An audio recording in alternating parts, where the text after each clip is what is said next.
human nervous system, I think it always looks a little creepy, but it is cool.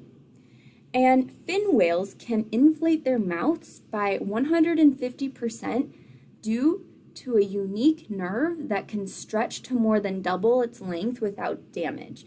So here's the nerve at a resting state, and here is it stretched out to allow this mouth to open so wide. So nervous systems have a lot of cool adaptations that allow different animals to thrive in different ecosystems. So let's talk about what types of animals have nervous systems and what types of nervous systems exist. So if we're looking at the evolution of multicellularity, sponges are some of the earliest organisms that evolved multicellularity. But sponges do not have a nervous system. Nervous systems evolved in all other animals, with cnidarians, which are jellyfish, corals, sea anemones. They have a much more simplistic nervous system than bilaterians, which are flatworms, insects, crustaceans, and vertebrates, and any other animal. So cnidarians have a simple nervous system with no differentiated cells. So this simple nervous system where all the neurons are the same is called a nerve net. And so you can see in this sea anemone, which is much different than all the other organisms in this figure, that it just has a series of neurons that are moving throughout its body. A central nervous system has a brain and a nerve cord. And this evolution of a brain enabled animals to learn and perform complex behaviors. So only having a central nervous system is found in more complex invertebrates that are more complex than cnidarians. The evolution to sense and coordinate responses to increasingly complex stimuli evolved in vertebrates where we have the central component, which includes a brain, and in vertebrates a dorsal spinal cord, so that is our central nerve cord. But we also have a peripheral nervous system, which is all of the nerves that are coming off of that central nervous system. So now it is time for your first out of class, not clicker question. So these questions are all going to be below as a quiz in this module, and so you just need to answer all of the questions. So your first question, which of the following organisms does not have a nervous system?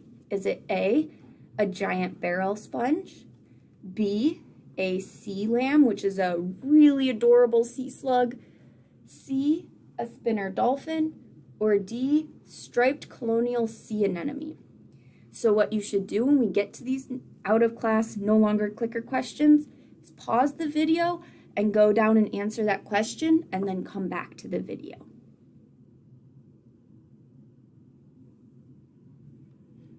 Great. So now we're going to talk about the different parts that make up a nervous system.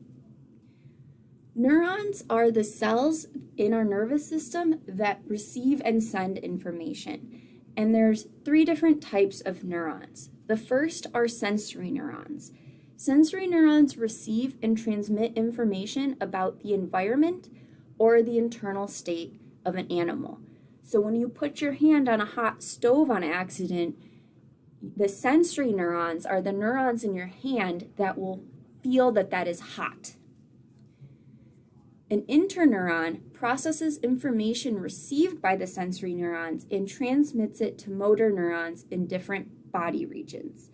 So the interneuron gets that information that your hand is burning from the sensory neuron.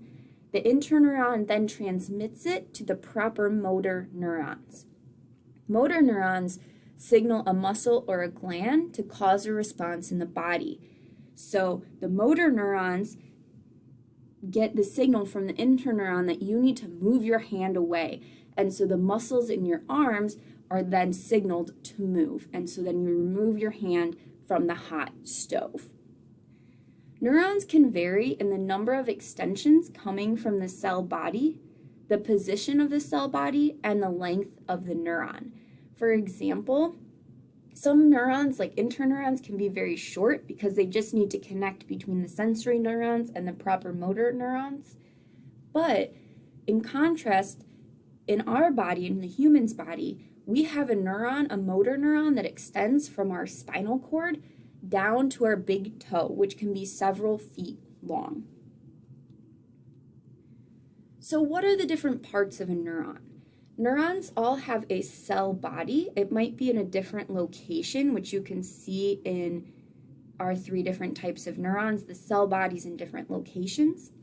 And the cell body is the location of the nucleus and other organelles such as mitochondria.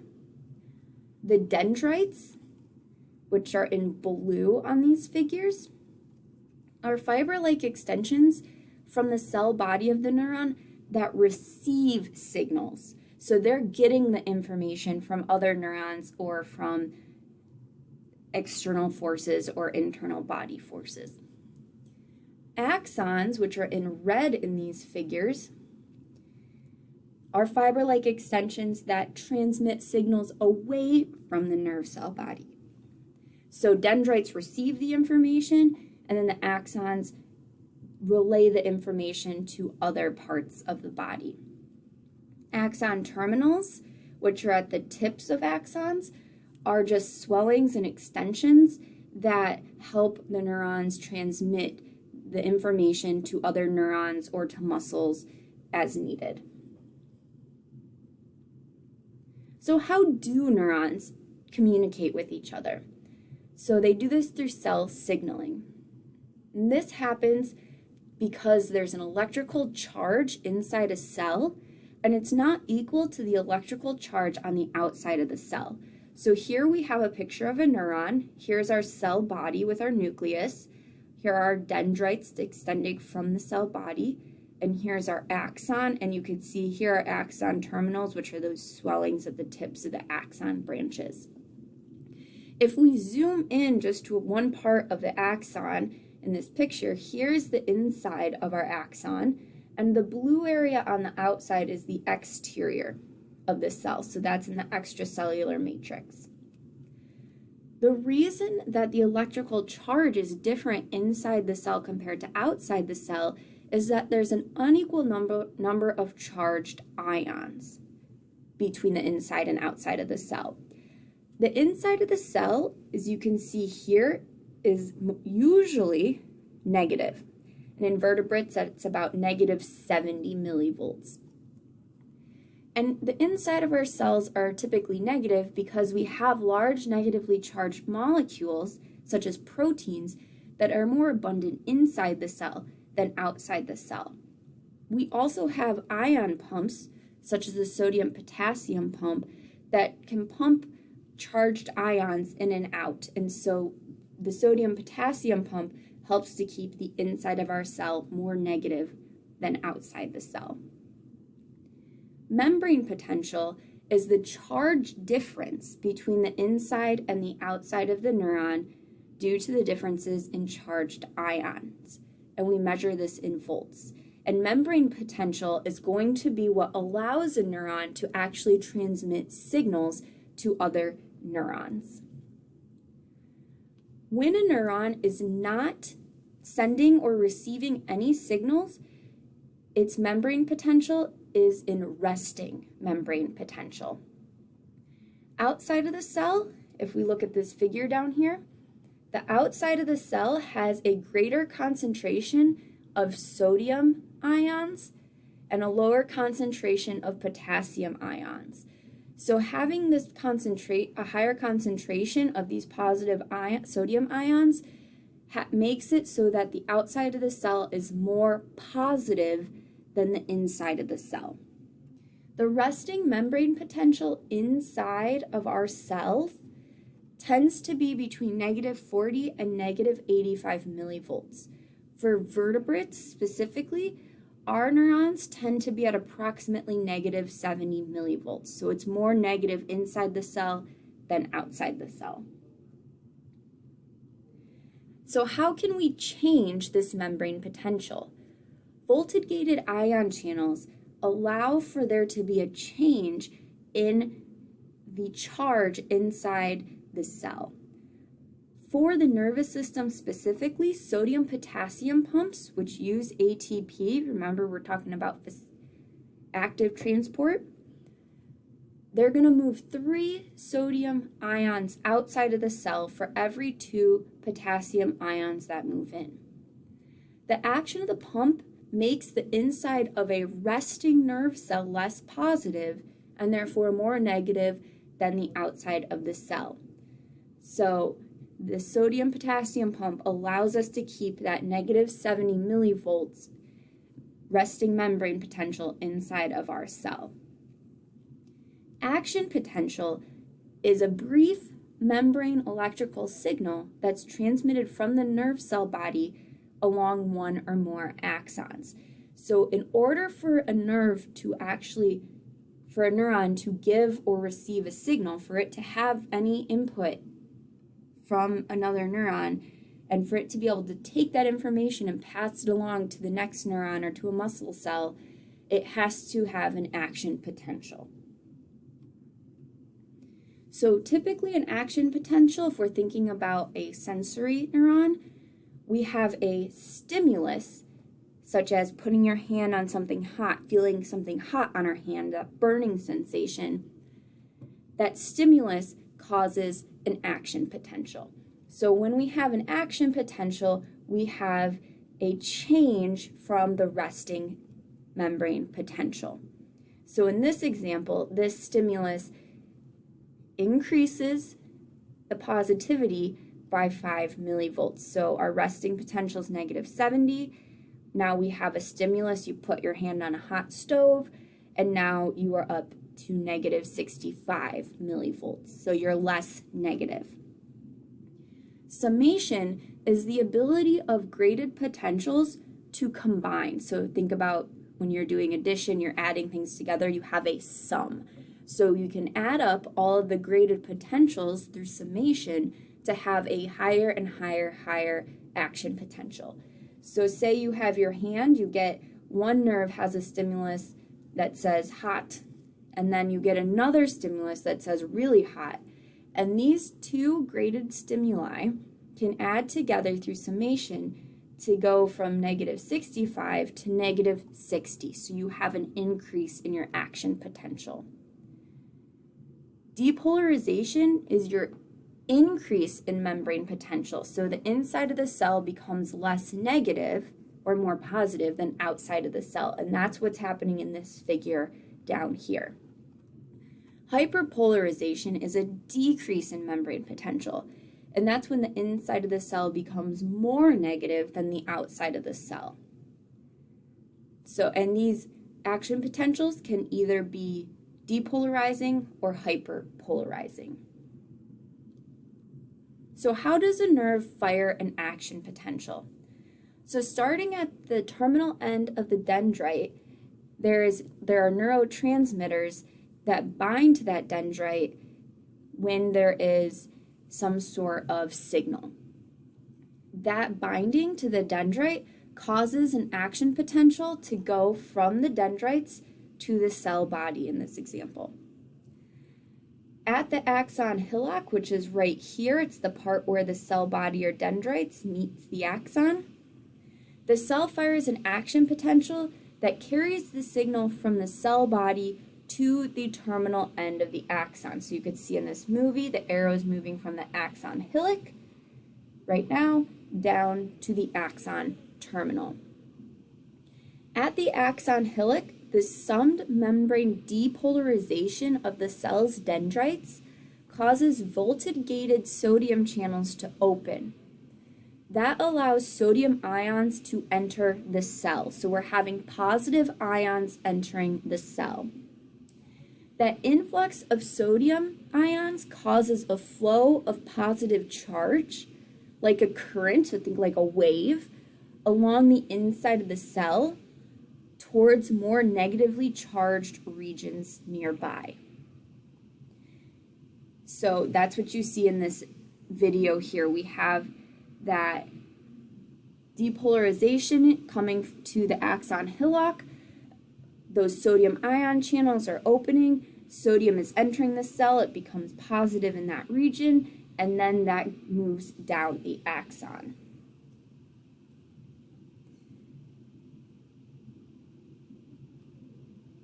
If the excitatory signal is strong enough to depolarize the membrane of the cell body to approximately 15 millivolts above the membrane resting potential, so we're going from a -70, we need to get to approximately -50, so you can see in this figure here.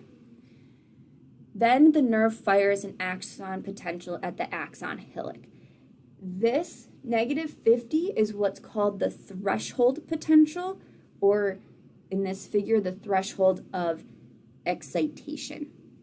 So if we have an action potential that goes to our nerve cell that makes our membrane potential to -50 or higher, an action potential will fire down the entire nerve cell. So the sudden influx of positive charges then causes the cell to depolarize, and it gets extremely positive because we have the opening of voltage-gated sodium channels open. And so what's happening here, once we reach our threshold potential, our sodium channels are open, and sodium rapidly enters the cell. That causes the high positive spike. So as we go through our action potential and we have depolarization happening, which is this increase inside of our cell, so we're getting more and more positive, we have sodium ions entering the cell rapidly. The potassium channels open more slowly, so less sodium ions are leaving the cell. Once we reach this peak, after our rising phase, we have what is called repolarization, which is when we're falling. This is caused by our voltage-gated sodium channels are closing, and our voltage-gated potassium channels are opening. Once we get back down to what our resting potential would be, there is a slow delay, and so the voltage briefly falls below the resting potential. So that is what's called hyperpolarization. The voltage returns to resting potential as our potassium channels close to restore our resting concentration of ions. We then have what's called a refractory period, which you can see here. And that's the period when the inner membrane voltage falls below and then returns to resting potential. When we are in the refractory period, another action potential cannot be fired because the voltage-gated sodium channels require time before they will open again by a new wave of depolarization. The duration of the refractory period varies for different kinds of nerve cells, but it limits a nerve cell's fastest firing frequency to less than 200 times per second. Generally, a higher firing frequency, so you have a shorter refractory period, codes for more intense stimulus, such as bright light or louder noises, or a strong signal transmitted by the nerve cell to the other cells it contacts. So for example, if you touch something very, very hot, you're going to move your hand away much faster than if you touch something that's only slightly hot. So we're now going to watch a video that's going to go through this again in a more visual way. Neurons send signals over long distances by generating and propagating action potentials. Most action potentials originate near the axon hillock of the cell body in the initial segment of the axon. It then travels the entire length of the axon. A closer look reveals that during an action potential, voltage-gated channels open and close, altering the permeability of the plasma membrane to sodium and potassium ions. A threshold stimulus changes the shape of the voltage-gated sodium channels, causing their activation gates to open. This event marks the beginning of phase 1 of the action potential, known as depolarization. As sodium ions diffuse into the axon, the membrane potential becomes less negative. This causes more voltage-gated sodium channels to open, and the membrane potential soars to plus 30 millivolts. At this point, two key events occur.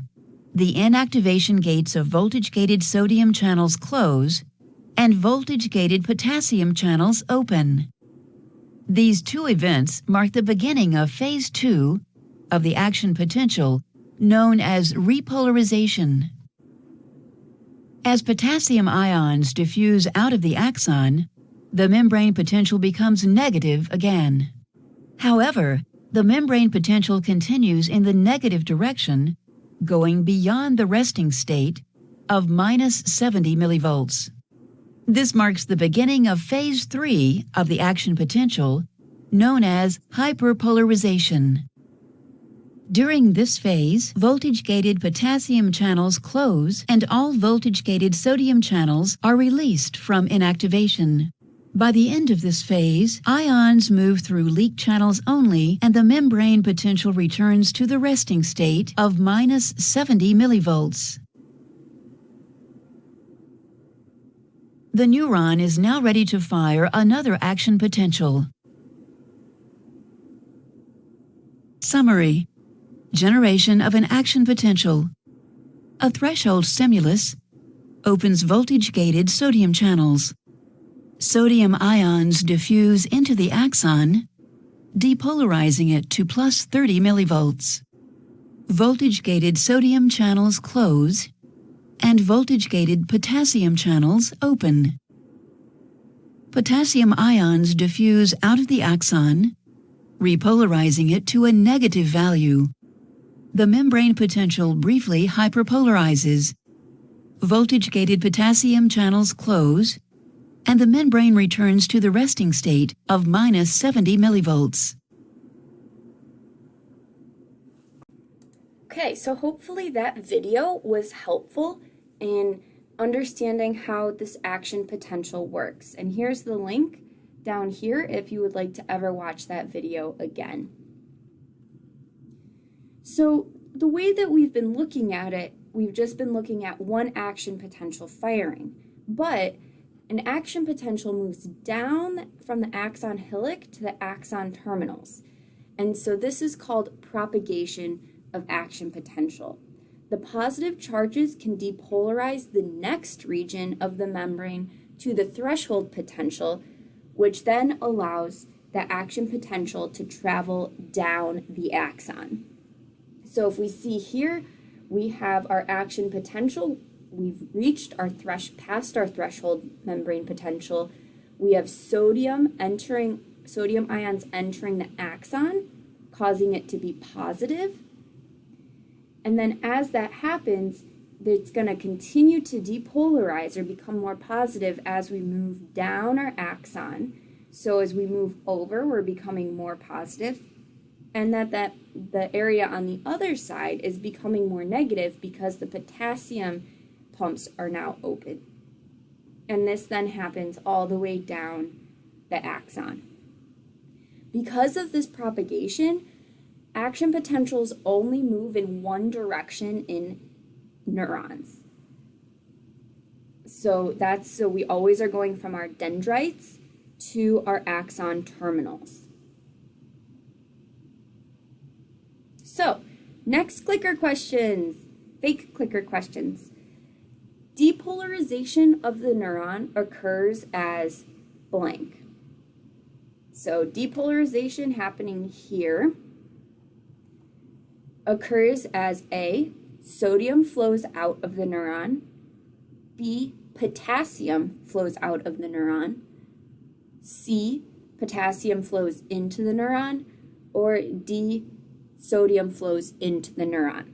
So pause the video and answer the second question below.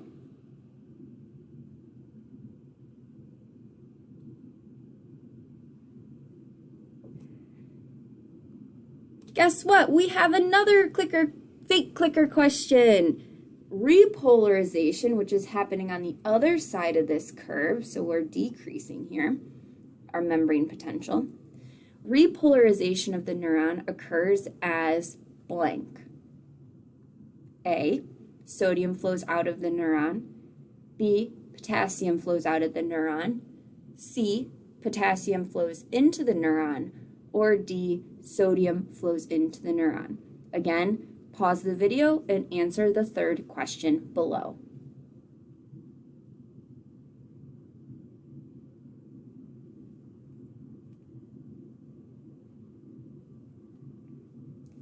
All right, so I hope that those fake clicker questions are helping you understand action potential. So now we're going to talk about a few different properties of neurons that help them be even better at doing their job of sending signals to the rest of our body. So glial cells surround neurons, and these glial cells, which in this picture are these light blue colored cells surrounding our axons, they provide nutrition and physical support. Nerve cells have a limited capacity to regenerate after being damaged. So that's why, for example, football players have a lot of brain problems from having so many concussions, because our nerves have a limited ability to regenerate after being damaged. The glial cells protect the brain and the spinal cord. So it provides a cushion around those cells so that it doesn't, when we have an injury, it doesn't hurt the nerve cells quite as much. So for example, human brains have more glial cells than neurons. Glial cells do not transmit electrical signals, which will be important when we talk about our next slide. And during development, glial cells help orient neurons as they develop their connections so that they're oriented in the right way.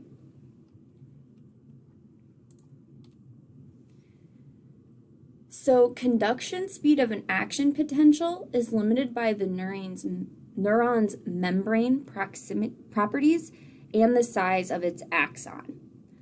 Myelin sheaths insulate the axon's membrane. So myelin sheaths are part of the glial cells. So we could see that these sheaths are covering and surrounding our axons. The myelin sheath insulates the axon's membranes, because remember, the glial cells cannot produce electrical signals. The myelin sheath spreads the charge from a local action potential over a much greater distance on the axon's length. So what will happen is, since we have this covering and around the axon where there's the glial cells, there can't be any ion transfer between the axon and the extracellular matrix. The nodes of Ranvier are locations where the axons are exposed, which is where the voltage-gated sodium and potassium channels are concentrated, because that's where there is contact with the extracellular matrix. Saltatory propagation is what happens in our nerve cells. These action potentials in myelinated axons jump from one node of Ranvier to another node of Ranvier. And this greatly increases the speed of signal transmission because it doesn't have to move down the entirety of the axon. It can jump from one node to the other. So that allows us to have a much faster signal transmission than if we didn't have this jumping mechanism. So we've talked about how one neuron has an action potential, but how does that neuron then communicate with another neuron or a muscle or a gland? The locations between a neuron and another neuron, or a neuron and a nerve cell, are called synapses, and that's just the junction that communicates with a neighboring cell. The synaptic cleft is a narrow space separating the two cells. So we can see here that they're not actually physically touching. There is a space in between the two cells. The presynaptic cell is the transmitting cell. It's the one that has the action potential running to the synapse. The postsynaptic cell is on the other side of the synapse. So it's going to be the one that's going to receive the information from the presynaptic cell. So if we're thinking of a sensory neuron that's giving information to an interneuron, the sensory neuron, this would be its presynaptic cell on its axon terminals. And then if this is an interneuron, this would be the postsynaptic cell, and this would be the dendrite. The end of the presynaptic axon contains synaptic vesicles, which are packed with neurotransmitters. And the release of those neurotransmitters is what allows a signal to go from one cell to another. So this is a figure from your book. We have synaptic transmission beginning with our action potential, comes down to our axon terminal. We have a depolarization of calcium voltage gated channels. So these calcium channels then have cause these vesicles that have neurotransmitters in them to respond, and then they release the neurotransmitters into the synaptic cleft. In our postsynaptic cell, there are receptors that can then respond to these neurotransmitters and receive the information. So we're going to watch a video about this. Signals are passed between neurons at junctions called synapses. Action potentials that are conducted down a neuron's axon trigger the opening of voltage-gated calcium channels in the membrane of the axon terminal. Inside the axon terminal are secretory vesicles containing neurotransmitters. The rise in calcium concentration inside the cell causes these vesicles to fuse with the membrane at the end of the axon terminal. The secretory vesicles release neurotransmitters into the space between the two neurons, called the synaptic cleft. The neurotransmitters diffuse across the cleft and bind to receptors located in the membrane of the postsynaptic neuron. Depending on the neurotransmitter and receptor, binding can cause either a depolarization or a hyperpolarization of the postsynaptic neuron. Depolarization is called an excitatory postsynaptic potential, or EPSP. Hyperpolarization is called an inhibitory postsynaptic potential, or IPSP. EPSPs and IPSPs sum in space and time to cause a net change in the postsynaptic membrane potential. The summation of stimuli by the postsynaptic neuron allows it to sense the strength of incoming signals. If the membrane potential exceeds the threshold potential at the postsynaptic neuron cell body, the postsynaptic cell fires an action potential. Okay, so let's talk more about these EPSPs and IPSPs. So for synaptic transmission, a signal from a presynaptic neuron may induce an excitatory or an inhibitory potential to the postsynaptic neuron. So excitatory postsynaptic neuron potential, or EPSP, occur when a neurotransmitter causes ligand-gated ion channels to open, which may end up leading to an action potential. I do not want you to memorize which type of neurotransmitters cause EPSPs or IPSPs. You do not need to know that for the exam. I just want to give you some examples in case you were interested. Excitatory synapses tend to transmit relevant information between nerve cells. IPSPs, or inhibitory potentials, cause hyperpolarization in the postsynaptic membrane. So the neurotransmitter causes the ligand-gated chloride channels to open. The inhibitory synapses often serve to filter out unimportant information because we're always receiving many different types of information that our nervous system has to process at all times. So the IPSP helps for us to not have to worry about some of that information that's not relevant at a given time. Inhibitory synapses are also important for controlling the timing of muscle activity, so the IPSPs help us coordinate our movement, and we'll talk about animal movement in the next lecture. Postsynaptic nerve cells sum the excitatory and inhibitory synaptic inputs that it receives through its dendrites and cell body. So in this first figure, we have 3 different EPSPs happening, but they happen at different times. There's no summation, and so nothing happens because we did not reach that threshold potential.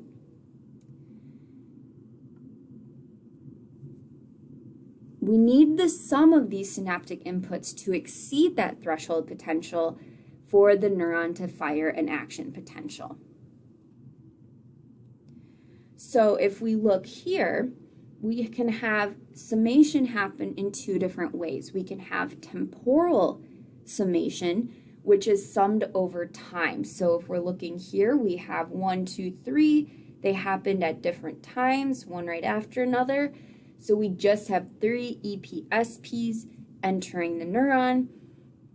And so this is going to then sum together to reach our threshold potential so that an action potential will fire. The frequency of synaptic stimuli determine whether this is going to happen. So you see here how much closer these 3 EPSPs are to each other. Because they were closer, they were able to fire an action potential. In this first example, they were too far apart, so they could not sum together.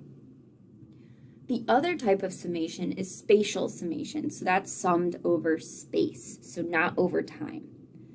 So for spatial summation, it is the number of synaptic stimuli received from different regions of the postsynaptic cell's dendrite that determines if the cell fires an action potential.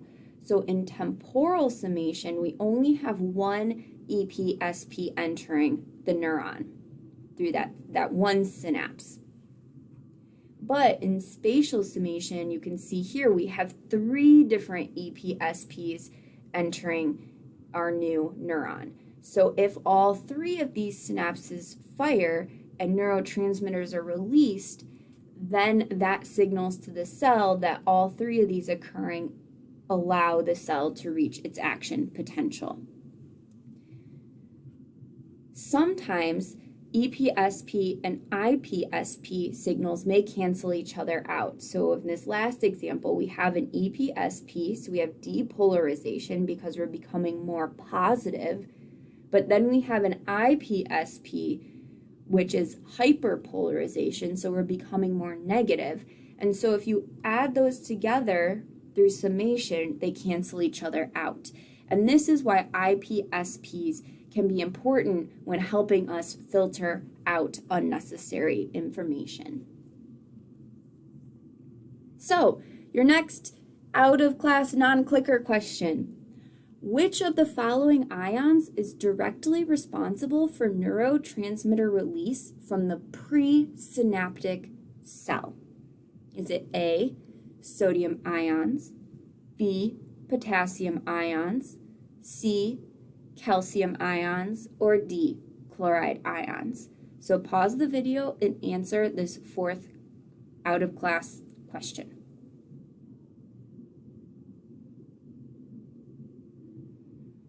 All right, guess what? You have another one. Yay! It's your last question for today. What types of synaptic inputs can postsynaptic nerve cells receive? Can they receive excitatory synaptic inputs, B, inhibitory, C, both excitatory and inhibitory, or D, neither of the 2? So again, pause the video and answer the 5th question for today.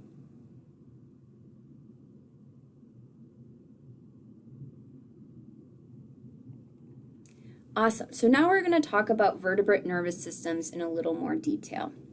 So vertebrates, so organisms with a backbone, have well-developed central nervous systems, and they also have peripheral nervous systems. So our central nervous system is our brain and our spinal cord. And our peripheral nervous systems are all of the nerves and neurons that come off of our central nervous system.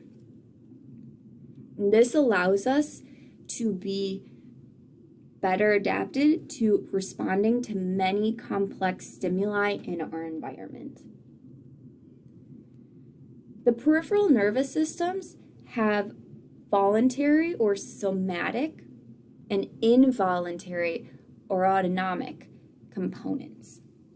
So for example, when a gazelle senses a predator, some nerve circuits send a signal for the gazelle to run away, which is at an action under conscious control. So that would be a somatic component control.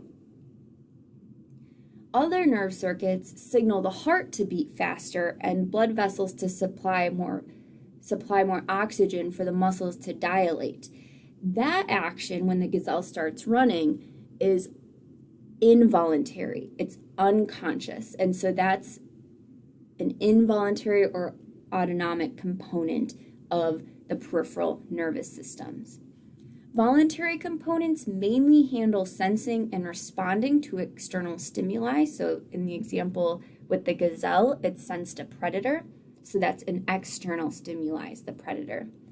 Where involuntary components typically regulate the internal bodily functions. So the internal components gave the muscles, made the heart beat faster, and had more oxygen flowing to the muscle cells that are needed to run. So if we look specifically at the autonomic nervous system, or our involuntary system, that it controls our internal functions. And there's two major subdivisions in our involuntary system. There's the sympathetic, which generally causes an increase in alertness and activity. So that's when you think of fight or flight. So when you decide, do you run or do you stand in place and try to hide? Then there's the parasympathetic, which slows the heart rate and typically stimulates metabolic processes. So this is the rest and digest. So that's, for example, after you eat a big meal and you say you have a food coma, that's your parasympathetic part of your nervous system saying we need to relax, we need to digest our meal that we have, we need to slow our heart rate down. Generally, sympathetic and parasympathetic nerves have opposite effects, but that's not always true. Our nervous system is also responsible for our rapid response in reflexes. Simple reflex circuits make fast responses possible. A reflex circuit bypasses the brain by directly connecting a sensory neuron with a motor neuron. So instead of having to go from the sensory neuron to the brain where the interneurons are and then back to a motor neuron, the sensory neuron is directly connected to the motor neuron. So an example of a reflex circuit is in your knee. So when you have a knee-jerk reaction, when you go to the doctors and they hit your patella, your kneecap, with that little reflex hammer and your leg jerks, that is a reflex circuit because it only includes a single synapse between two neurons. And so this allows us to have very quick reflexes for things such as, when you pull your hand away very quickly from something that is hot. So these rapid responses and reflex circuits allow us to move quickly in important parts of our body. And that's it for the lecture on the nervous system. If you have any muddiest points, please post any questions you have in the discussion board, send me an email, or attend the Zoom office hours from 1 to 3 p.m. on Tuesdays and Thursdays. And I hope you have a great day.